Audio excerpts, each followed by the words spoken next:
நம்மை ஐஸ்வர்யனாய் மாற்றுவதற்காக அவர் சிலுவையில தரித்திரமானார். அவருடைய ஐஸ்வர்யத்தை அவர் உங்க மேல அவர் வச்சிருக்கிறார். தகப்பனே, உங்க பிரசன்னத்தினாலே அப்பா இடை கற்றுகிறோம். ஆண்டவரே, உம்முடைய வார்த்தை எங்க வாழ்க்கையை மாற்றும். ஆண்டவரே, இந்த சிலுவையின் மகிமை, இந்த மகிமையை குறித்த ஆண்டவர் எங்களுக்கு வைத்திருக்கிற இந்த வெளிப்பாடுகளை தேவன் நீங்க தாங்கப்பா. ஆசீர்வதிக்கிறேன், பிரசன்னத்துக்கு கீழே விட்டு கொடுக்கிறேன். நல்ல பிதாவே, ஆமென், ஆமென், ஆமென். ஹல்லேலூயா, ஹல்லேலூயா. இருக்கிறீங்களா? எடுத்தவருக்கும் வாசிக்கலாம். 2 கொரிந்தியர் புஸ்தகம் 8ஆம் அதிகாரம் 9வது வசனம். நம்முடைய கர்த்தராகிய இயேசு கிறிஸ்துவின் கிருபையும் அறிந்திருக்கிறீர்களே, அவர் ஐஸ்வர்யம் உள்ளவராயிருந்தும் நீங்கள் அவருடைய தரித்திரத்தினாலே ஐஸ்வர்யல் ஆகும்படிக்கு உங்கள் நிமித்தம் தரித்திரர் ஆனாரே. ஆமென். நம்ம ஆண்டவராகிய இயேசு ஒரு ஐஸ்வர்யத்தின் தேவன். பக்கத்தில் பார்த்து சொல்லுங்க, அவர் ஐஸ்வர்யத்தின் தேவன். சொல்ற யாவருடைய வீட்டில் ஆண்டவரே இன்னைக்கு பணம் மூட்டை கொட்டுட்டோம் அப்படின்னா கொட்டாது. அவரை விசுவாசித்தா தான் வரும். புரியுது நான் சொல்றது? சிலதெல்லாம் வந்து பேசின உடனே வரும்னு நினைக்கிறாங்க. பேசினா வரும், பேசினா வரும், வராதெல்லாம் இல்லை, கண்டிப்பா வரும். தேவன் நிச்சயமா நம்ம பேசும்போது நமக்கு என்ன செய்யறாரு? ஆசீர்வாதத்தை தராரு. ஆனா அதை முழுமையா நம்ம விசுவாசிக்கணும், முழுமையா நம்ம விசுவாசிக்கணும். இப்போ இங்க வார்த்தை இங்க பவுல் சொல்றாரு. என்ன சொல்றாருன்னா, அவர் நம்மை ஐஸ்வர்யனாய் மாற்றுவதற்காக அவர் சிலுவையில தரித்திரமானார். புரியுது? இப்போ அவர் எப்படி தரித்திரமானார்? அவர் ஐஸ்வர்யத்தின் தேவன். அவர் வானத்தை படைத்தவர், பூமியை படைத்தார், சகலத்தையும் உண்டாக்கினார். சமுத்திரங்கள், சமுத்திரத்தின் மச்சங்கள் இல்லையா, ஏகப்பட்ட வெள்ளி பொன்னு லேண்டு நட்சத்திரங்கள், ஏகப்பட்டதுக்கு ஆஸ்திகாரர் அவர். அவர் சொந்தக்காரர், சகல ஆசீர்வாதத்துக்கு சொந்தக்காரர். ஆனா பிசாசு என்ன பண்றான்? அவரை உயர தூக்கின்னு போய் மேல நிக்க வச்சுட்டு சொல்றான், நீ சாஷ்டாங்கமாய் என்னை பணிந்து கொள், இவைகள் எல்லாம் உனக்கு கொடுக்கிறேன் அப்படின்னு ஆண்டவர் சொல்றாரு.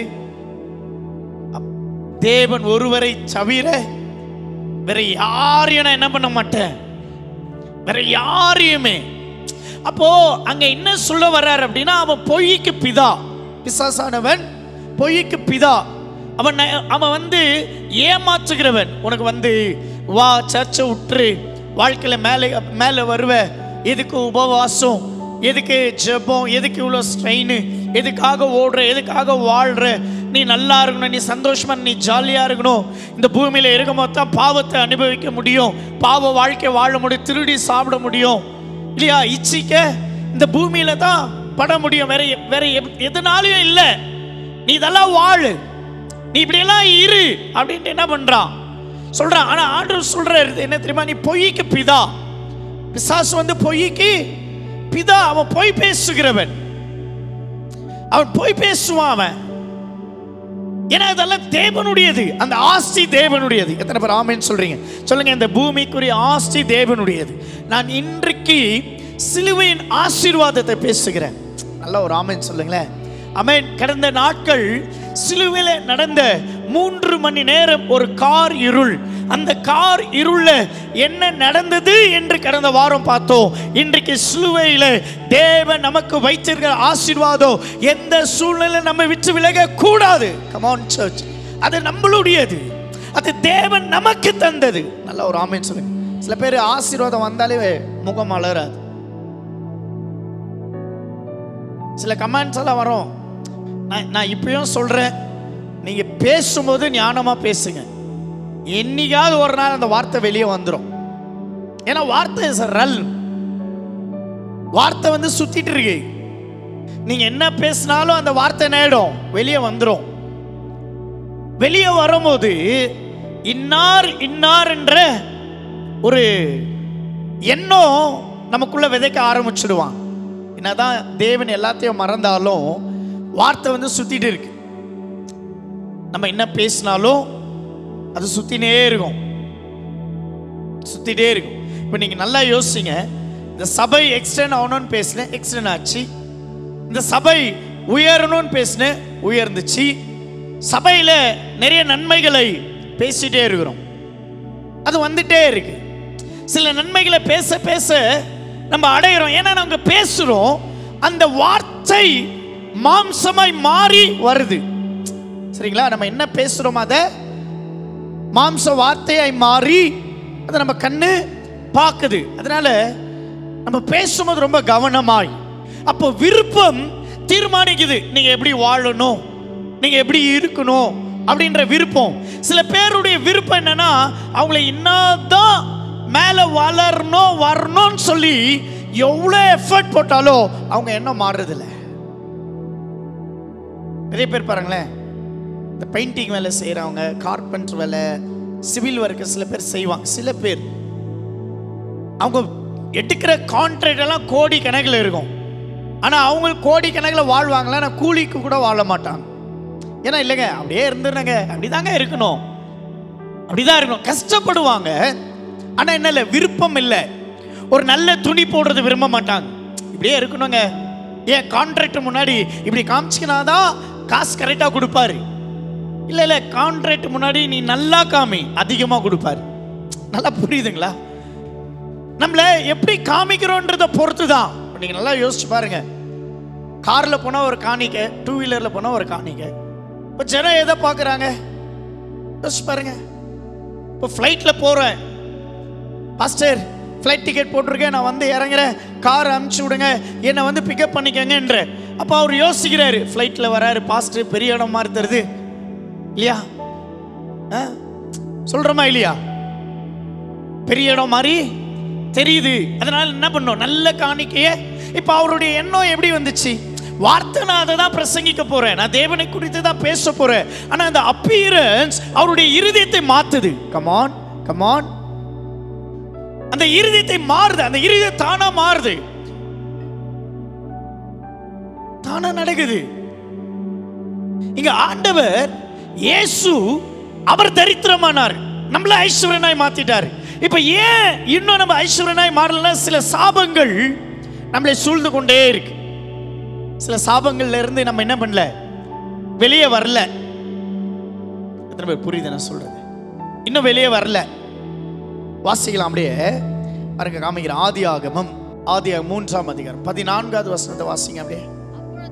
அப்பொழுது அப்பொழுது தேவனாகிய கர்த்தர் சர்ப்பத்தை பார்த்து, நீ இதை செய்தபடியால் சகல நாட்டு மிருகங்களிலும் சகல காட்டு மிருகங்களிலும் சபிக்கப்பட்டு இருப்பாய். நீ உன் வயிற்றானால் நகர்ந்து உயிரோடு இருக்கும் நாளெல்லாம் மண்ணை பின்ன எழுந்துச்சு, அது தன்மை எழுந்துச்சு. இப்ப ஆசீர்வாதம் என்ற ஒரு தன்மையை இழந்தாச்சு. இப்ப அது நிமித்தம் என்ன ஆகுது, ஆதாமுக்கு வருது, ஏவாளுக்கு வருது. இப்ப ஆதாம் ஏவாள் நிமித்தமாய் பல தலைமுறைகள் ஆசீர்வாதத்தை இழந்தாங்க. ஆசீர்வாதத்தை பார்க்க முடியல, ஆசீர்வாதத்தை அனுபவிக்க முடியல, ஆசீர்வாதமே இல்லாம ஒரு மன கஷ்டத்திலையும் வேதனையிலும் இன்னைக்கும் அநேக பேர். ஆனா பைபிள் சொல்லுது, உங்கள் தரித்திரங்களை எல்லாமே இயேசு சுமந்து அவருடைய ஐஸ்வர்யத்தை உங்கள் மேல் வைத்தாரா. ஆமென் சொல்ல மாட்டீங்களா? அவருடைய ஐஸ்வர்யம், அவருடைய ஐஸ்வர்யத்தை அவர் உங்க மேல அவர் வச்சிருக்கிறார். இதை நம்ம என்ன பண்றது இல்ல, விசுவாசிக்கிறது இல்ல. இன்னைக்கும் நம்ம வந்து விசுவாசிக்கிறது எல்லாமே இது வேண்டாம் அது வேண்டாம், இல்ல. தேவன் உங்கள் மேல் ஐஸ்வர்யத்தை வச்சிருக்கிறார். அவர் சிலுவையில் அடிக்கப்பட்டது உண்மைனா ஆசீர்வாதம் என்பது உண்மை. விசுவாசிக்கிறவங்க மாத்திரம் விசுவாசத்துக்கு தகுந்த ஒரு ஆமென் வரட்டும். ஏன் சில பேருடைய ஆசீர்வாதம் ஏன் அப்படியே நிக்குது, ஏன் ஒரு லெவல் போக முடியல? நம்ம இன்னொருத்தரை பார்த்து நேகிறோம், சிலுவையை பார்க்க மறந்துட்டோம். சிலுவையை பார்க்க மறந்துட்டோம். பக்கத்து வீட்டில் யார் எப்படிங்கிறாங்க, ஏக்கா உனக்கு தெரியாதா, என்னம்மா உனக்கு தெரியாதா, தெரியாது சொல்லுமா. நான் சொல்றேன், 2 பேருக்குமே வேலை இல்லை. ஏன்னா தேவன் சிலுவையில வைத்த ஆசீர்வாதத்தை குறித்த ஒரு எண்ணம் இருந்திருந்ததா அவங்க எல்லாரையும் எப்படி பார்ப்பாங்க, அவங்களும் தேவனால் ஆசீர்வதிக்கப்பட்டவர்கள். ஒருவேளை ஆரம்பம் நமக்கு துணி வாங்க ஆண்டவர் சந்திச்சிருக்க மாட்டாரு, யாரோ ஒரு நல்ல கிஃப்ட் கொடுத்துருக்க மாட்டாங்க. இப்போ ஊழியத்தில் பாதையில் தேவன் தேவைகளை சந்திக்கும் போது போட்டு தானே ஆகணும். சொல்லுங்க, ஆண்டவரே கொடுத்த பிறகு ஆண்டவர் கொடுக்குறாரு, சாம் ஆண்டவரே இந்த உனக்கு ஒரு பிளேசர் வானா ஆண்டவரே நான் வெறுக்கிறேன். ஏய் கொடுக்கறது கர்த்தரியா, கர்த்தர் கொடுக்கறதே வெறுக்கிறேன்னா வேற யாரு கொடுத்தா நம்ம நேசிக்க போறோம்? எத்தனை பேர் புரியுது நான் சொல்றது? எத்தனை பேர் புரியுது? சில பேர் பார்க்கணும் பேச மாட்டாங்க, ஏதோ ஒன்று இருக்குல்ல, உள்ள ஏதோ ஒன்று ஓடி கட கட கட கட கட கட கட கடன்னு ஓடிது. ஆண்டவர் சொல்ற, நீ சிலுவையை பாரு, நீ ஏன் அவங்கள பாக்குற, ஏன் இன்னொருத்தருடைய வளர்ச்சியை பாக்குற, ஏன் இன்னொருத்தருடைய ஓட்டத்தை பாக்குற, சிலுவையை பாரு. ஏன் அவங்களுக்காக எப்படி நான் ரத்தம் சிந்தினோ உங்களுக்கும் அதே ரத்தம் தான், எப்படி அவங்களுக்காக அடிக்கப்பட்டனோ உங்களுக்கும் அப்படிதான் நான் என்ன பண்ண அடிக்கப்பட்ட, உங்களுக்காக நான் ரத்தம் சிந்திருக்கிறேன், உங்களுக்காகவே தன் வஸ்திரங்கள் கிழிக்கப்பட்டது, உங்களுக்காகவே நான் தரித்திரமான இவருக்கு ஒரு இயேசு உங்களுக்கு ஒரு இயேசுல ஒரே இயேசு தான் இந்த உலகத்தின் பாவங்களை சுமந்து தீர்த்தவர். ஆமென்.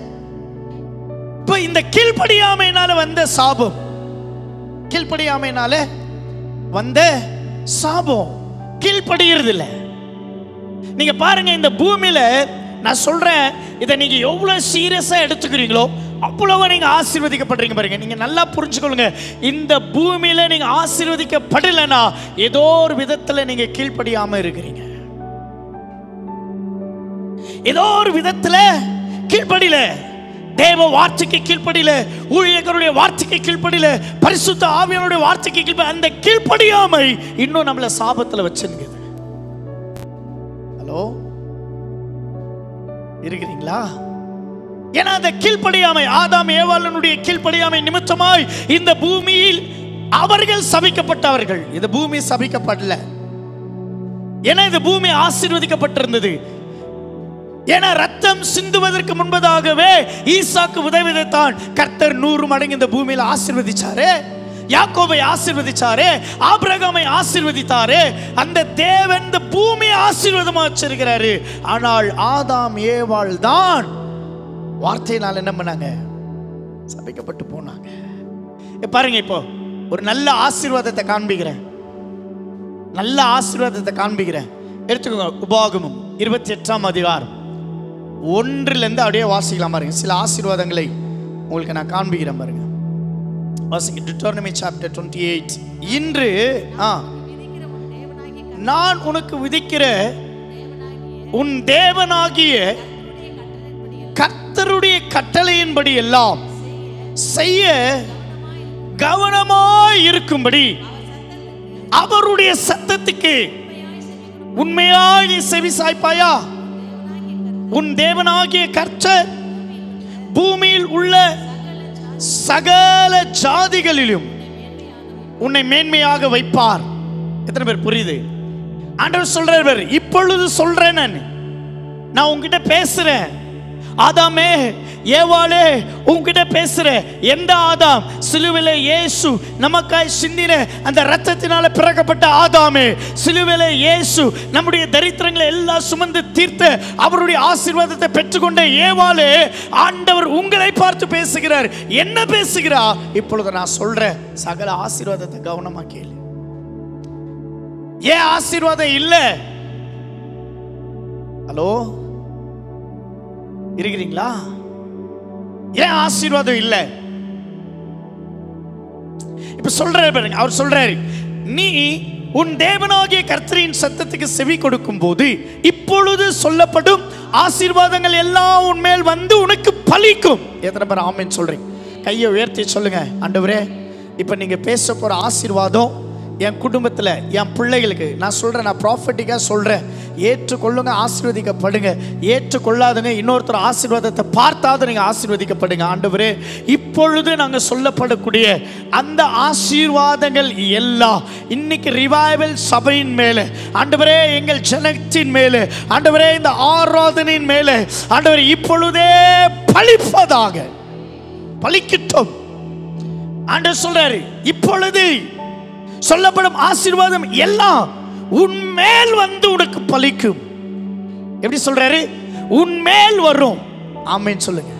உன்மேல் வரும். நல்ல ஒரு ஆமென் சொல்லுங்க. தடுக்கிறவன் ஒருவனும் இல்லை. Come on search.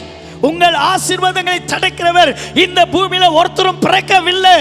ஏன் ஆசீர்வாதம் தடை? கீழ்ப்படியாமையினால. அவ்வளவுதான். ஏன்னா ஆண்டவர் சின்ன சின்ன காரியங்களை கொண்டு பெரிய காரியங்களை செய்கிறவர். யோசிச்சு பாருங்க, ஆண்டவர் எதுவுமே பெருசா சொல்ல, சின்னது. ஒரு சின்ன மனிதனாகிய தாவீதை கொண்டு பெரிய கோலியாத்தை அடிக்கிறாரா இல்லையா? சின்னது சின்னது. கிதியோன் ஒரு பயந்தவன், கிதியோன் ஒரு சின்ன கிராமத்தை சேர்ந்தவன், கிதியோன் ஒரு சிறுமையான குடும்பத்தை சேர்ந்தவன். ஆனால் அவனை கொண்டு மீதியானவர்களை முறியடிக்கும்படி ஆண்டவர் என்ன செய்றாரு? அந்த கிதியோனை பயன்படுத்துறாரு. எல்லாமே சின்னது. ஆண்டவர் எதுவுமே பெரிய காரியம்லாம் இல்லைங்க, சின்ன விஷயம் தான், ரொம்ப சின்ன விஷயம். ஆரம்பத்திலிருந்து நீங்க பைபிளை எல்லாமே புரட்டி பாருங்க. ஆண்டவர் பெரிய காரியத்தை கொண்டு இன்னொரு பெரிய காரியத்தை செய்யல, ஒரு பெரிய காரியத்தை சின்ன காரியத்தை கொண்டு தான் தேவன் ஜெயம் எடுத்திருக்கிறார். ஹல்லேலூயா. எத்தனை பேர் புரியுது நான் சொல்றது? சின்ன காரியம், சின்ன சின்ன விஷயங்கள். ஏன் ஆண்டவர் சின்னது என்றார்? ஆண்டவர் சொல்ற, நீ கொஞ்சத்தில் உண்மையாயிரு, உன்னை நான் அநேகத்துக்கு ஆசீர்வதிக்கிறேன். கொஞ்சத்தில் உண்மை, கொஞ்சத்தில் உண்மை. தேவன் பெரிய காரியம் செய்தது எங்கன்னா சிலுவையில தான். நம்மள கொண்டு செஞ்சதெல்லாம் சின்ன சின்ன காரியங்களை வைத்து ஆண்டவர் செஞ்சார். சின்ன காரியங்களை வைத்து பெரிய பெரிய காரியங்களை தேவன் செய்தார். ஆனா தேவன் எதை செய்தார் தெரியுமா? பெரிய காரியத்தை செய்தார். எங்க செய்தார்? சிலுவையில செய்தார். பெரிய காரியம் யாராலுமே செய்ய முடியாது. அதனால தான் சொல்ல, நான் கொடுக்கும் பாத்திரத்தில் உங்களால குடிக்க முடியாது. ஏன்னா அது பெரிய காரியம். சிலுவை உங்களுக்கு ஆகாது. சிலுவை உங்களுக்குரியது அல்ல, ஆசீர்வாதம் உங்களுக்குரியது. எத்தனை பேர் ஆமென் சொல்றீங்க? பெரிய காரியம் அவர் எடுத்துக்கிறார். பெரிய காரியம் அவர் எடுத்து அவர் செய்யறாரு. யோசிச்சு பாருங்க. அவர் சொல்றாருல, ஒரு வார்த்தை சொல்றார், சிலுவையில ஒரு வார்த்தை சொல்றார், இந்த ஆலயம் இடிக்கப்படும், மூன்றாவது நாள் கட்டப்படும். சொல்றாரா? ஆலயம் இடிக்கப்படும், மூன்றாவது நாள் கட்டப்படும். சொல்றாரா இல்லையா? அதுக்குள்ளே நம்ம ஆட்கள் என்ன தெரியுமா பண்ணிட்டாங்க? சர்ச்சை இடிச்சு 3 நாள்ல கட்டிடுறாராமே ஆண்டவர். அவ்வளவு பெரிய மேஸ்திரியா அவரு? இல்ல, அதோடைய மீனிங் என்னன்னா, அவர் சிலுவையில தன் ஜீவனை கொடுக்க போறாரு. மூன்றாவது நாள் அவருடைய சரீரம் உயிர்த்தெழ போகுது. அவர் சொன்ன ஆலயம் நீங்கள், கட்டிடம் அல்ல. அவர் சொன்ன ஆலயம் நீங்க. அவர் அதை தான் சொல்றாரு, நான் மரிக்க போறேன், நான் மரிச்ச பின்பு இதோ எப்படி மூன்றாவது நாள் உயிரோட கூட எழும்புவன அப்படி கட்டப்படும், அப்படி கட்டப்படும். ஆண்டவர் அதை சொல்றாரு. சிலுவையில் அவர் பேசின வார்த்தைகள், சிலுவையில் அவர் பட்ட அவமானங்கள். ஒரு சிலுவையில் முன்பதாக அவர் அடிப்பாங்க, நீங்க பார்த்துருப்பீங்க இல்லையா? சில காட்சிகளை நீங்க பார்த்துருப்பீங்க. பேஷன் ஆஃப் கிரைஸ்ட்ல பார்த்துருப்பீங்க. சில பிக்சர்ஸ் அப்படியே அடிக்கப்பட்டு அப்படியே தொங்கப்பட்டிருப்பாங்க. ஆனா நான் ஒன்று சொல்றேன், அவரை அடிக்கும் போது அவமானப்படுத்தினாங்க. அடி கூட வாங்கிடலாங்க. நிறைய பேர் என்ன சொல்வீங்க? பாரு, என்னன்னா சண்டை இருக்கட்டும், 4 செவுத்து வெளியேக்கிட்டோம், நீ என்ன அடி உத, வெளியே வரக்கூடாது. சொல்றமா இல்லையா? சொல்றமா இல்லையா? பிரச்சனை உள்ள போய் பேசிக்கலாம், வெளியே வேண்டாம். சொல்றமா இல்லையா? ஒருத்தன் அடிக்க வந்தா சொல்றோம், பேசு. அடிக்கிறதுனால என்ன? இந்தியா பாகிஸ்தான் சண்டையே பேசிதான் ஒரு முடிவுக்கு வருது. அடிக்கிறதுனால வார்னால எதுவும் இல்லை. இப்போ நீங்க நல்லா யோசிங்க, இந்த விஷயத்தை நீங்க நல்லா புரிஞ்சுக்கணும். ரொம்ப டீப்பா இதுக்குள்ள நீங்க போகணும், அப்பதான் இது புரியும். இல்லைன்னா மேலாக்க நீங்க ஒரு படத்தை பார்த்த மாதிரியே உங்க வாழ்க்கை ஆயிடும். நீங்க நல்லா புரிஞ்சுக்கொள்ளுங்க. இப்போ அவர் அடி அவருக்கு பெரிதாய் தெரியல. அவமானங்கள் எப்படி அவமானம்னா, இந்த கொல்கத்தா இவர் வாரினால அடிச்சு சிலுவையில் அடிச்சாங்க பாரு, அது வந்து ஒரு மைண்ட் சிட்டி. நீங்க நல்லா யோசிச்சு பாருங்களேன். ஒருத்தனை நிர்வாணமா எம்ஜி ரோட்ல நிக்க வச்சா எத்தனை பேர் பார்ப்பாங்க? எம்ஜி ரோடு எப்படி ஒரு மைண்ட் சிட்டி. நீ நிர்வாணம்ன்றது டிசைட் பண்ணிட்டப்பா, அது மறைமுகமா ஒரு கிராமத்துல ஒரு அள்ளியில கூட்டின்னு போய் இல்ல மைண்ட் சிட்டி எல்லாருக்கும் தெரியணும், எல்லாருக்கும் தெரியணும். அவமானம் தெரியணும். எப்படி இருக்கும்? ஏய், நீ தப்பு பண்ணிட்ட, வா 4 பேர் மத்தியில் என்ன பண்ற, உன்னை அவமானப்படுத்துற. அவர் என்ன தப்பு பண்ணாரு? அவங்களுக்குள்ள உட்கார்ந்துடுச்சு, எப்படியாவது அவமானப்படுத்தணும். It's a position. அவரு இப்படி நிக்க வச்சு ஒரு கட்டை மேல அவரை பெண்ட் பண்ண வச்சு, அந்த பொசிஷன் இப்படி ரொம்ப பெரிய அவமானம் தெரியுமா? அந்த பொசிஷன், அந்த பொசிஷன்ல அவரை நிக்க வச்சு அவரை அடிக்கிறாங்க. ஒவ்வொரு அடியும் சரீரத்தை அடிச்சு வரல, சரீரத்தை கிழிச்சு வந்திருக்கு. நல்லா யோசிங்க. அதுவும் எப்படி? பொசிஷன் ரொம்ப பெரிய அவமானம். அடிச்ச இடம் மைண்ட் சிட்டி, எல்லாரும் பார்க்கறாங்க, எல்லாரும் வேடிக்கை பார்க்கறாங்க. அப்புறமா வந்து என்னது, சிலுவையில் யாருக்கு மத்தியில் அவர் அடிக்கப்பட்டாங்க? கல்லர்கள். பைபிள் வந்து அப்படிதானே சொல்லுது, கல்லர்கள் மத்தியில். ஆனா ஒரு திருடனை சிலுவையில் அடிக்க மாட்டாங்க. யூத வழக்கத்தின்படி அவங்க வந்து சிலுவையில் ஒரு திருடனை அடிக்க மாட்டாங்க. நீங்க நல்லா யோசிச்சு பாருங்க, எத்தனை பேர் என்னென்னலாம் திருடி இருக்கிறான். ஒரு திருட்டுக்காக ஒருத்தனை பிடிச்சி அடிச்சிருவாங்களா? அப்போ அவங்களுக்குள்ள என்ன இருக்குன்னா, அவங்க ஒரு டெரரிஸ்ட் யூக்கல். யாருக்கு யூக்கல்? ஒரு தீவிரவாதிக்கு யூக்கலா என்ன பண்ணிருக்காங்க, இவரை வச்சிருக்கிறாங்க. ரொம்ப பெரிய அவமானம். அவர் அப்படி இல்லை பாருங்க, ரொம்ப பெரிய அவமானம். இது பெரிய அவமானம். ஒன்னு மைண்ட் சிட்டியில வச்சு பண்ணுது, ரெண்டாவது பொசிஷன், மூணாவது ஒரு பயங்கரமான கொலைக்காரங்களுக்கு மத்தியில அவரை நிக்க வைக்கிறாங்க. அவமானம், அசிங்கம். அது இவ்வளோ அசிங்கம், இவ்வளோத்தையும் ஏத்துக்கிறாரு, இவ்வளோத்தையும் சுமக்கிறாரு. ஒரு முள்ள வச்சு தலைமையில அந்த முள்ள வச்சு போட்டு அழுத்துறாங்க. நீதான் யூதனுக்கு ராஜா இல்ல, கிரீடம் கேட்டல, என்ன வாங்கிக்க கிரீடம். அவமானம், அவமானப்படுத்துற கிரீடம். நீங்க நல்லா யோசிச்சு பாருங்க, ஒரு ராஜாக்கு எத்தனை போய் ஒரு அட்டையில கிரீடம் பண்ணி போய் வைக்க முடியுமா? எந்த நாட்டோடைய அரசனை ஏத்துக்குவாரா? சொல்லுங்க, ஏத்துக்குவாரா? இல்ல. அவமானம். இந்த அவமானம் எதுக்குன்னா, நீ ஆசீர்வாதமா இருப்பதுக்கு.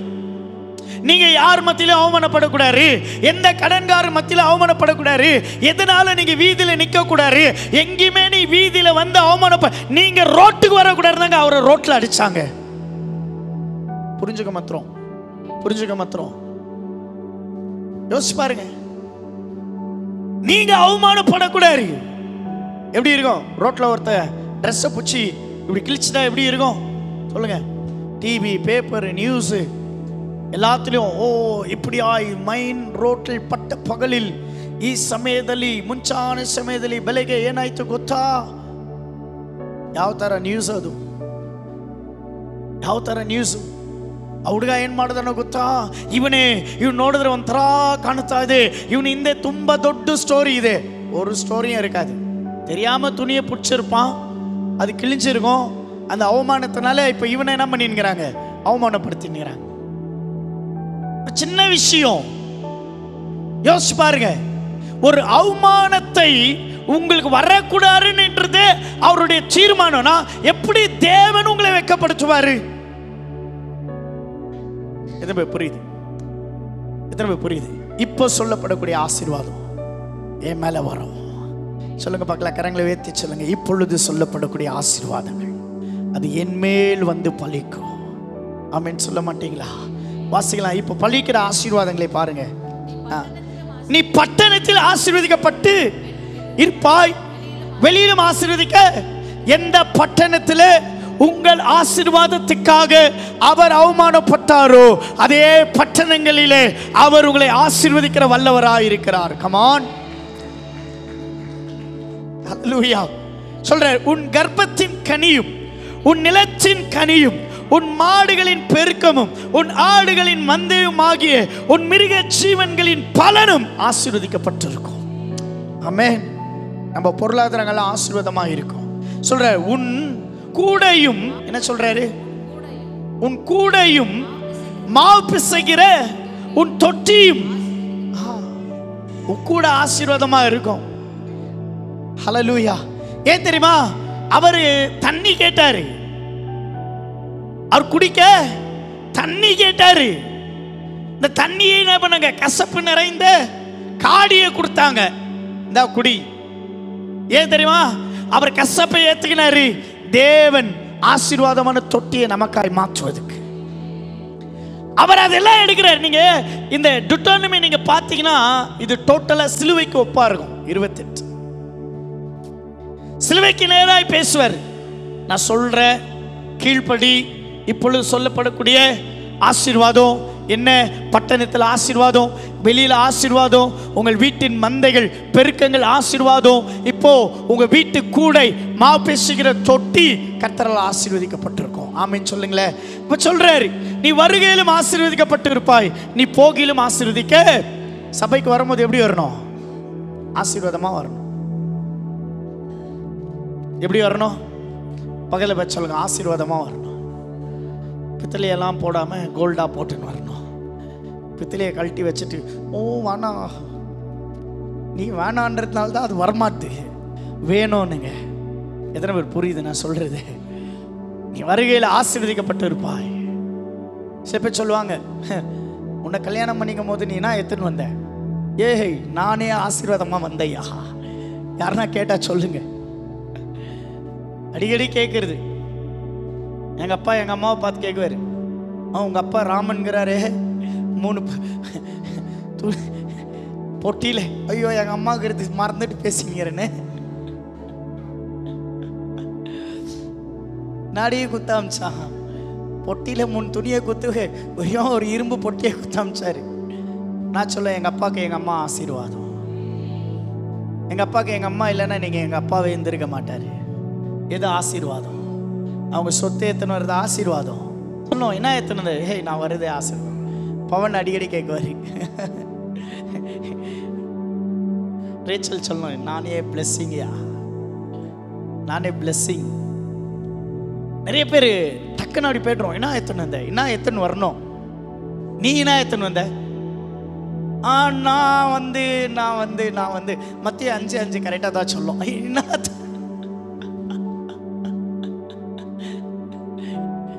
இல்ல, நான் ஆசீர்வதிக்கப்பட்டிருப்பா. ஏன்னா ஆண்டவர் சொல்றாரு, இப்பொழுது சொல்லப்படக்கூடிய வார்த்தைக்கு நான் சொல்றேன், நமக்கு யாருடைய ஆசீர்வாதமே வேணாம். சிலுவையின் ஆசீர்வாதம் ஒன்று இருந்தா போதும், வேற எந்த ஆசீர்வாதமும் வேணாம். நீங்க இதை டிக்ளேர் பண்ணுங்க. எவ்ரிடே நீங்க பேசுங்க, ஆண்டவரே சிலுவையில் என் தரித்திரத்தை எடுத்துட்டீங்க, என்னை ஆசீர்வதிக்கிறீங்க. ஹல்லேலூயா. என்னை ஆசீர்வதிக்கிறீங்க. என் தரித்திரம் சிலுவையில் எடுத்தாச்சு. எத்தனை பேர் புரியுது நான் சொல்றேன்? சொல்றாரு, வாசிக்கலாம். அப்படியே வாசிங்க, அப்படியே வாசிங்க. உனக்கு விரோதமாய் எழும்பும், சொல்லுங்க, எனக்கு விரோதமாய் எழும்புற சத்துருவே, கர்த்தர் உனக்கு முன்பாக முறியடிக்கப்படு ஒப்பு கொடுப்பார். ஒரு வழியாய் உனக்கு எதிராக புறப்பட்டு வருவார்கள், 7 வழியாய் உனக்கு முன்பாக. பிசாசு நேத்திரமா நினைச்சிட்டான். பிசாசு நேத்திரமா நினைச்சிட்டான் இயேசுவை சிலுவையில் அடிச்சுட்டா ஜோலி முடிஞ்சிச்சு நினைச்சான். அச்ச பிறகுதான் தெரியுது அவன் தலை நசுக்கப்பட்டது. எத்தனை பேருக்கு புரியுது? நிறைய பேர் அப்படித்தானே, நிறைய பேர் அப்படித்தானே. ஆனால் அவன் நினச்சான் இவர் இவ்வளோதான், வாரனால அச்சம், சரீரம் கிழிக்கப்பட்டுச்சு, துணியை எடுத்துட்டோம், ஒன்றும் இல்லாமல் ஆக்கிட்டோம், இப்போ இவர் என்ன பண்ணலாம், சாவஸ்டா முடிஞ்சிச்சு, இவர் என்ன செய்ய போறாரு அப்படின்னு அவருடைய கடைசி துளி ரத்தம் பிசாசின் தலையை நசுக்கினது. ஆமேன் சொல்ல மாட்டீங்களா? கடைசி துளி ரத்தம். அவன் ஆப்போசிட்டா நினைச்சான். நான் சொல்றேன், உங்களுக்கு விரோதமா யார் நினைக்கிறாங்களோ அவன் ஒரு வழியா வந்து 7 வழியா, 7 வழினா நல்லா புரிஞ்சுக்கொள்ளுங்க, நல்லா புரிஞ்சுக்கொள்ளுங்க, நல்லா புரிஞ்சுக்கொள்ளுங்க. 7 வழினா அவன் நாசமாகட்டான். அவன் கிறிஸ்து என்ற பரிபூர்ணத்தில் 7 என்றது ஐஸ்வர்யத்தில் அவனையும் கொண்டு வந்து, என் ஆண்டவர் அப்படிங்க, என் ஆண்டவர் அப்படி யாரையும் தள்ளுறவர் அல்ல. புரிஞ்சுக்க மாத்திரம், நல்லா புரிஞ்சுக்க மாத்திரம். ஆமென். என் தேவன் அப்படி, அவர் ஒருவரையும் தள்ள மாட்டாரு, ஒருவரையும் விட்டு கொடுக்க மாட்டாரு. இப்போ இங்க எப்படி எழுதியிருக்குது, நியாயப்பிரமாணத்தின்படி எழுதினது. கிருபை என்ன தெரியுமா செய்யும், 7 வழின்னு சொன்ன தெரியுமா, அந்த 7ஐ தேவன் அவனுக்கு காண்பித்து அவனையும் ரட்சித்து அவனுடைய தரித்திரத்தையும் நான் சுமந்து தீர்த்தன் என்று நிரூபிக்கிறவர் தான் அந்த சிலுவையில் இயேசு செய்தது. நம்ம உடனே என்ன தெரியுமா சொல்லிடும், உனக்கு முன்னாடி பார், நான் வாழ்ந்து காமிக்கிறேன், வாழ்ந்து காமிக்கிறேன். நீங்க அவங்கள பார்த்து சொல்லுங்க, ஏசப்பா அவரை ரட்சிங்க, எனக்கு விரோதமா இருக்கிறவங்கள சத்தியம் தெரியல ஆண்டவரே, தெளிவில்லை ஆண்டவரே, அறிவில்லை ஆண்டவரே, உண்மை அறியக்கூடிய அறிவு வெற்றியை தரும். எத்தனை பேர் ஆமென் சொல்றீங்க? வெற்றியை தரும் ஆண்டவரே. அவன் அறிவில்லாம இருக்காங்க, அறிவு தாங்க, ரட்சிக்கப்படணும். நம்ம என்ன தெரியுமா சொல்றோம், கையை ஒஞ்சணும், காலை ஒஞ்சணும். ஆண்டவரே அவன் என்னை திட்டான் ஆண்டவரே, போற வண்டியிலேயே வண்டி கீழே உழுது தேஞ்சு போய் உழுது திருப்பி ஏஞ்சி திருப்பி. ஆண்டவர் அப்படி செய்யவே மாட்டார். அது என் தேவனுடைய கேரக்டரே இல்லை. நம்மளால என்ன பண்ணிக்கிறாங்க தெரியுமா, இன்னைக்கும் நாங்கள் அவங்களை ஆசீர்வதிக்கிறோம். ஆண்டவரே அவங்களுக்கு ஞானம் இல்லை ஆண்டவரே, அறிவு அவ்வளோதான், வளர்ந்துக்கிறது அவ்வளோதான். கொஞ்ச நாள் இப்படி இருப்பாங்க, கொஞ்ச நாள் அப்படி மாறுறாங்க, கொஞ்சம் அப் டவுன் கேரக்டரில் மாறுறாங்க, சுபாவத்தில் மாறுறாங்க. ஆண்டவர் சொல்கிறாரு அவருடைய ஆலயத்தில் இல்லையா, சங்கீதம் 27:4 சொல்கிறார் இல்லையா, அவருடைய ஆலயத்தில் கரெக்டாக நில்லுங்க, கர்த்தர் நம்மளுடைய செழிப்பை விளைய செய்வார். சில லூஸ் டாக், டக்குன்னு வார்த்தை விட்டுருவோம், டக்குன்னு ஹர்ட் பண்ணிடுறோம். என்ன வருது சொல்லுங்க, நான் கேட்குறேன், ஒருத்தரை நீங்கள் ஹர்ட் பண்ணுறதுனால உங்களுக்கு என்ன வருது, என்னத்தை சம்பாதிச்சிட்டீங்க நீங்கள்? நல்லா இன்னொன்று சொல்கிறேன், நீங்கள் யாரை ஹர்ட் பண்ணுறீங்களோ அவங்கள கர்த்தரை ஆசீர்வச்சினே இருப்பார். இதுதான் என் ஆண்டவருடைய சுபாவம். நீங்கள் யாரை தள்ளுறீங்களோ தேவன் அவங்களுக்கு தான் கரம் கொடுப்பார். நம்ம நினைக்கிறோம் அவன் சரியில்லை, நான் தள்ளிட்டேன், ஆண்டவர் அங்கே போய் அவனை உயர்த்த வேலைகளை பார்ப்பார். It's nature. அதனால தான் யார் என்ன பண்ணாலும், நானும் பாஸ்டமாக அடிக்கடி பேசுவோம், பாருங்க இப்படி ஆச்சு, அவங்களுடைய சுபாவம் மாறுது, இந்த கேரக்டர் கொஞ்ச நாள் இப்படி கொஞ்ச நாள் அப்படி. பிளஸ் பண்ணுமா, பிளஸ் பண்ணுமா, பிளஸ் பண்ணுமா. ஒரு நாள் அவரை குறித்த அறிவு, அந்த சிலுவையை குறித்த அறிவு, சிலுவையை குறித்த ஞானம் அவங்களுக்குள்ள வெளிப்படும் போது நான் சொல்றேன், தேவன் சகல ஆசீர்வாதத்தினால் உங்களை நிரப்புவார். திடீர்னு சத்துருக்கு இடம் கொடுத்துரும், அப்படியே இருட்டாயிடும். நீங்க பாருங்க, அப்படி இருந்து பாருங்களேன், உங்களால நல்லா சிரிக்க முடியாது. மெர்சிகமெல்லாம் பாருங்க, காலி டப்பால போட்ட கோலி மாதிரி டக்க டக்க டக்க டக்க டக்க டக்க டக்க டக்க டக்க டக்க என்ன கொடுமை அனுபவிக்கிறாங்க அப்பா கிட்ட. அவங்க என்ன இருக்கு, இந்த பூமி நமக்கு ஆசீர்வாதமா கொடுத்தாரு. இந்த பூமியை ஒவ்வொரு நிமிஷமும் நம்ம என்ஜாய் பண்ணணும், சந்தோஷமா. கவலையே படாதன்னு சொல்ற இயேசு உங்க கவலையெல்லாம் அவர் சிலுவையிலே சுமந்தாரு. சொல்றாரு, சத்ரு உனக்கு முன்பதாக வரவே மாட்டான், அவன் வரவே முடியாது, அவன் வரவே முடியாது. ஞானம் குறைவு, கீழ்ப்படியாமையின் குறைவு. வாசிக்கலாம், அப்படியே பாருங்க, அங்க வாசிக்கிறேன். கர்த்தர் உன் களஞ்சியங்கள், நீ கையிட்டு எல்லா வேலையும் உனக்கு ஆசீர்வாதத்தை கட்டளையிடுவார். உன் தேவனாகிய கர்த்தர் உனக்கு கொடுக்கும் தேசத்தில் உன்னை, எல்லா வேலையும் ஆசீர்வாதம். உங்க வேலை சபிக்கப்பட்டதே இல்லை, ஆசீர்வாதமா செய்யுங்க. ஆனா நிறைய பேர் என்ன தெரியுமா, வேலையே செஞ்சுங்கிறது. என்னைக்கு உங்க வீட்டில் 4 பேர் வேலை செய்யுது. ஆண்டவருடைய ஆசீர்வாதம் என்னன்ற ஒரு ஞானம் வேண்டாம் நமக்கு. அடிமையாவே இருக்கிறதா இல்ல, ஆண்டவரே மாற்றுங்க, எங்க பிள்ளைகளை ஆசீர்வதிங்க, என்னை உட்கார வைங்க, என்னை நிலைப்படுத்துங்க, என் பிள்ளைகளுக்கு நல்ல பொசிஷனை தாங்க, நல்ல அதிகாரிகளாய் மாற்றுங்க. நாங்க உட்காரணும் ஆண்டவரே, நாங்க நிம்மதியா இருக்கணும் ஆண்டவரே. வேதம் சொல்லுது, நீ கையிட்டு செய்கிற வேலையை ஆசீர்வதிப்பேன்னு சொல்றாரு. எத்தனை பேர் புரியுது? பாருங்க, வாசிக்கலாம் அப்படியே. நீ உன் தேவனாகிய கர்த்தரின் கட்டளைகளை கை கொண்டு அவர் வழியில் நடக்கும்போது கர்த்தர் உனக்கு ஆணையிட்டபடியே உன்னை தமக்கு பரிசுத்த ஜனமாய் நிலப்படுத்துவார். அப்பொழுது கர்த்தருடைய நாமம் உனக்கு தரிக்கப்படும் என்று பூமியின் ஜனங்கள் எல்லாம் கண்டு உனக்கு பயப்படுவார். அப்படியே இருக்கட்டும். இப்போ இப்படி வாங்க. இப்போ ஆசீர்வாதத்தை பார்த்தோம். 1 to 14 ஆசீர்வாதங்கள் இருக்கு. அதுல இப்போ நீங்க பார்க்க வேண்டியது என்ன அப்படின்னா, இப்போ பாருங்க, அதே உபாகமத்துல 45 வாசிக்கலாம். 45. உன் தேவனாகிய கர்த்தர். பாருங்க, இங்க சொல்றாரு உபாகம் 28:45. அங்க பாருங்க, உன் தேவனாகிய கர்த்தர் உனக்கு விதித்த அவருடைய கற்பனையும் கட்டளையும் கை கொள்ளும்படி நீ அவரை சத்தத்திற்கு செவி கொடாதபடியினால் இந்த சாபங்கள் எல்லாம் உன்மேல் வந்து நீ அழியும் மட்டும் உன்னை தொடர்ந்து பிடித்தது. எதுல? அவர் சிலுவையில ஒண்ணு செஞ்சார். என்னன்னா, உங்களுடைய தரித்திரங்கள் எல்லாம் அவர் எடுத்துக்கினாரா இல்லையா? அவருடைய ஆசீர்வாதத்தை உங்களுக்கு தந்தாரா இல்லையா? நீங்க நல்லா யோசிச்சு பாருங்க. அவர் மகிமையின் தேவன். அந்த மகிமையை உங்களுக்கு கொடுத்து உங்களுடைய சாபத்தை அவர் எடுத்துக்கினார். அப்படியாச்சா? இப்போ ஆசீர்வாதத்தை அவர் நமக்கு தந்து நம்முடைய எல்லா தரித்திரங்களையும் எடுத்துக்கினார். ஆனா இப்ப என்னன்றாரு, நீ கீழ்ப்படி இல்லைன்னா இந்த சாபம் என்ன பண்ணுதா? நம்மளை அழிச்சிருது. நான் சொல்றேன், போய் பேசாதன்ற கீழ்ப்படி, திருடாதன்றோம் கீழ்ப்படி, ஏமாத்தாதீங்கன்றோம் கீழ்ப்படி, துரோகங்கள் பகைகள் உண்டாக்காதீங்க, குறை குற்றங்களை சொல்லாதீங்க. யார் என்னன்னா பேசட்டும், நீங்க ஆண்டவருடைய வார்த்தைக்கு செவி சாய்ங்க.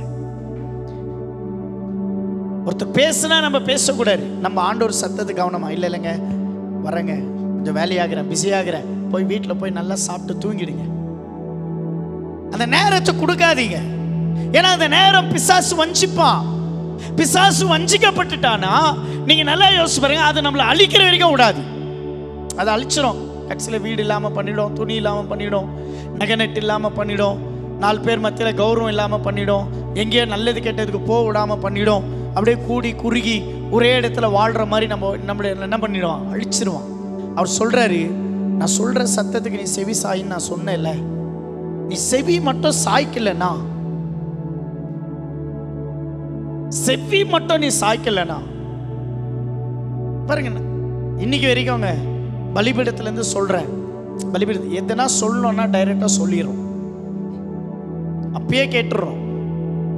இந்த மனசில் ஒன்று வச்சுக்கணும், மூஞ்சை பார்த்தோன்னா நாங்களும் இன்னும் கொஞ்சம் முறிடா முர்றா முர்றா முர்றா அதெல்லாம் நம்ம கிட்ட நடக்காது.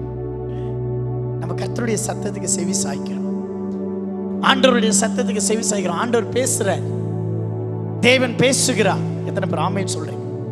ஆண்டவர் உங்களோடு கூட பேசுகிறார்.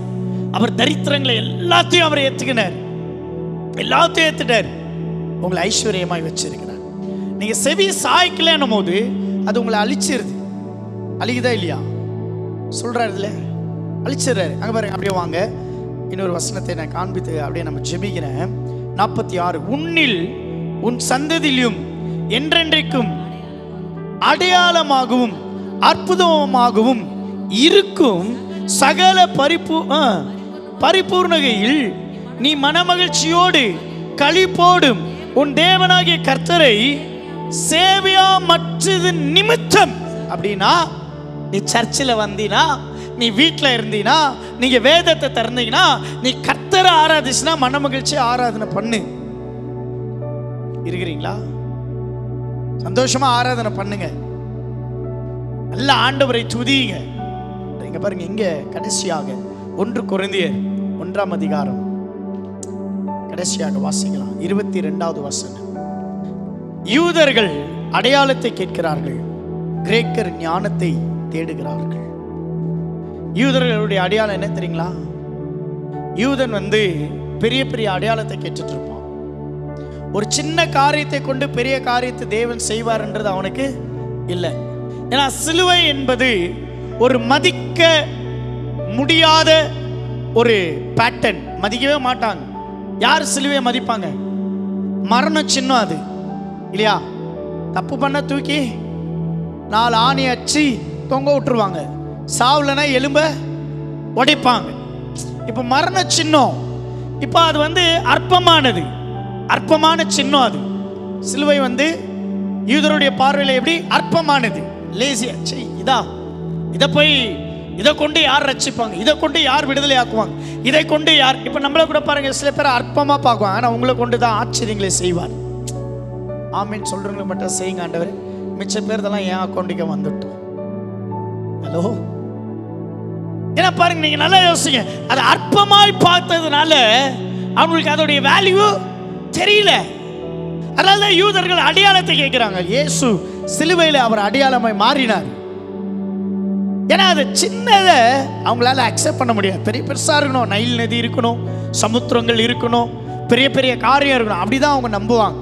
சின்னதை நம்பவே மாட்டாங்க. ஆனா ஆண்டவருடைய எண்ணமே என்னன்னா, ஒரு சின்ன காரியத்தை கொண்டு பெரிய பெரிய ஆச்சரியங்களை செய்வார். நான் சொல்றேன், ஒரு சின்ன குடும்பத்தை கொண்டு உங்களை பெரிய ராஜாக்களும் அதிகாரிகளை கர்த்தர் உங்களுக்கு ஏற்படுத்துவார்.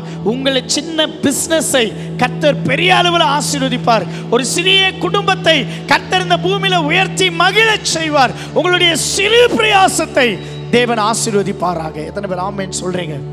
அவர் தரித்திரத்தை, ஆமென், உங்கள் தரித்திரங்களை எல்லாம் அவர் ஏற்றுக்கொண்டு அவருடைய ஐஸ்வர்யத்தை உங்களுக்கு அடையாளமாக கொடுத்துறார். இப்போ உங்களுடைய அடையாளம் என்ன தெரியுமா? ஐஸ்வர்யம். நீங்க சொல்லணும், நாங்கள் ஆசீர்வாதமா இருக்கிறது தான் அடையாளம். நான் அன்னைக்கு சொன்னதான் இன்னைக்கும் சொல்றேன். நான் ஒரு சிங்கிள் பெட்ரூமோ டபுள் பெட்ரூமோ வீடு வாங்குறது எனக்கு ரொம்ப ஈஸி. இது எனக்கு ரொம்ப பெரிய கஷ்டமே இல்லை. டக்குன்னு போயிட்டு ஏதோ ஒன்று பண்ணி நம்ம வாங்கினு இப்போ கட்டுற ரெண்ட்டு மாதம் நம்ம லோன்கின்னு கட்டின்னு நான் சொந்த வீட்டில் இருக்கிறேன் அப்படின்னு சொல்லலாம். இல்லை, மினிமம் எங்களுடைய வீட்டில் ஒரு 7 பெட்ரூம் இருக்கணும். போராமப்படுறவங்கன்னா போராமப்படுங்க, எங்கள் வீட்டில் 7 பெட்ரூம்.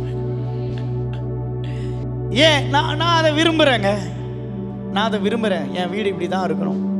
எத்தனை ஃபோட்டோ எடுத்துங்கிறேன் தெரியுமா? நான் எப்படியெல்லாம் வீடை கட்டணும் அப்படின்னு நிறைய ஃபோட்டோஸ் வச்சுங்கிறேன். சபை எப்படியெல்லாம் கட்டணும். நான் இலங்கையில் ப்ராஃபட் ஜெரம் அப்படின்ட்டு ஒருத்தர் இருப்பார், அவருடைய சர்ச் பேட்டர்ன் வச்சுங்கிறேன். இப்படி தான் பார்க்கணும் நம்ம சர்ச்சு, பெருசா இப்படி இருக்கணும்ப்பா. மினிமம் 3000 பேர் அழகாக உட்காரணும் வித் ஏசியோடு. அல்லேலூயா. காணிக்க போட நெஞ்ச உடனே அப்படி காணிக்க பாசம் உங்க முன்னாடி இப்படி வந்துட்டு அப்படி போயிட்டோம். அப்படியெல்லாம் யோசிச்சு வச்சுக்கிறேன். எந்த அளவுக்கு யோசிக்கிறது தெரியுமா?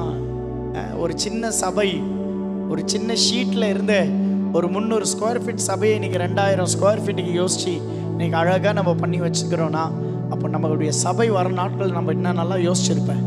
யோசிச்சு பாருங்க. நீங்கள் உட்கார சேரெல்லாம் அட்ஜஸ்ட்மெண்ட் இருக்கும், அப்படியே சாயிருது, காரில் இருக்கிற மாதிரி முன்னே இழுத்துக்கிறது, பின்ன இழுத்துக்கிறது, அப்படியே இப்படி தூக்கி இப்படி வச்சு பைபிள் படிக்கிற மாதிரிலாம், அதெல்லாம் உங்களுக்கு கம்ஃபர்ட். ஏன்னா my god is a comfort god. என் தேவன் கம்ஃபர்ட் காட். அந்த கம்ஃபர்ட் சபைக்கு தான். எத்தனை பேர் ஆமென்றீங்க? சபையை யோசிக்கிறேன், வீட்டை பற்றி யோசிக்க மாட்டேன் நான். யோசிச்சு பாருங்க. அல்லேலூயா. ஏன்னா என் தரித்திரத்தை இயேசு சுமந்தார். பாருங்க, எங்கள் அம்மா இங்கே தான் இருக்கிறாங்க. அவங்க வேலைக்கு போயிட்டு சாப்பாடு எடுத்துகிட்டு வர்றது தான் எங்களுக்கு சாப்பாடு. ஆனால் எங்கள் அம்மா வந்து கொஞ்சம் ரொம்ப டிஃப்ரெண்ட்டு. ஒரே டிஃபனில் எல்லா ஐட்டமும் எடுத்துன்னு வந்துடும். தனியாக ஒரு பொரியலோ தனியாக கொஞ்சம் கொடுக்குறதெல்லாம் தனித்தனியாக இதெல்லாம் எத்தனை இல்லை, இதிலே போடுங்கக்கா, அக்கா இதிலே ஊற்றுங்கக்கா. ரசம் இருக்கும், சாம்பார் இருக்கும், கீரை குழம்பு இருக்கும், பருப்பு டால் இருக்கும், எல்லாமே அப்படியே குழச்சி எடுத்து வச்சு சாப்பிட்டு வந்து இன்னைக்கு உங்கள் மத்தியில் இன்னைக்கு ஒரு பாஸ்டா நிற்கிறோம். நம்ம ஒன்றும் ஏதோ பார்க்காமலாம் இந்த அளவுக்கு வரல. நீங்கள் நினைக்கிறதுக்கோ நீங்கள் யோசிக்கிறதுக்கோ. ஆனால் இந்த அளவுக்கு தேவன் கொண்டு வந்த ஒரே ரகசியம் என்ன தெரியுமா? என்னுடைய தரித்திரத்தை எல்லாம் இயேசு சிலுவையில் சுமந்து தீர்த்தார். அவருடைய ஐஸ்வர்யத்தை தேவன் என் மேலே வச்சார். ஆமென் சொல்லுங்க. கரங்களை உயர்த்துங்க. அப்படியே 2 கரங்களை உயர்த்தி, இயேசுப்பா, என்னுடைய தரித்திரம், என்னுடைய ஆண்டவரே ஆசீர்வாத தடைகள், இதெல்லாம் என்னால் முடியாது, இதெல்லாம் என்னால் ஆசீர்வதிக்கப்பட முடியல, இதெல்லாம் ஆண்டவரே ஒரு பெரிய வெற்றியை என்னால் காண முடியலன்னு சொல்லி நான் ஏங்குறேனோ, அது எல்லாம் எனக்கு நீங்கள் தந்துட்டீங்க. இன்றைக்கு இந்த ஆராதனை நான் பேசுகிறேன், ஒவ்வொருத்தர் மேலே பேசுகிறேன், ஒவ்வொருத்தருடைய தலைமுறைகள் மேல் பேசுகிற கிறிஸ்துவின் ஆசீர்வாதம் உங்க தலைமையில வந்து பலிப்பதாக. நீ பட்டணத்தில் ஆசீர்வதிக்கப்பட்டிருப்பாய், நீ பூமியில் ஆசீர்வதிக்கப்பட்டிருப்பாய், நீ கையின் பிரயாசங்கள் ஆசீர்வதிக்கப்பட்டிருக்கும், நீ செய்கிற வேலை ஆசீர்வதிக்கப்பட்டிருக்கும், உன்னுடைய மாவு தொட்டி ஆசீர்வதிக்கப்பட்டிருக்கிறோம், நீ போகையில் ஆசீர்வதிக்கப்பட்டிருப்பாய், நீ வருகையில் ஆசீர்வதிக்கப்பட்டிருப்பாய். அவருடைய சத்தம் உங்கள் செவிகளில் தொனிக்கும் என்று நான் வாழ்த்துகிறப்பா, ஆசீர்வதிக்கிறேன். இயேசுவின் நாமத்தில் ஜெபிக்கிறேன் நல்ல பிதாவே, ஆமென். நல்ல கைகளை தட்டி நல்ல உற்சாகமா ஆமென்.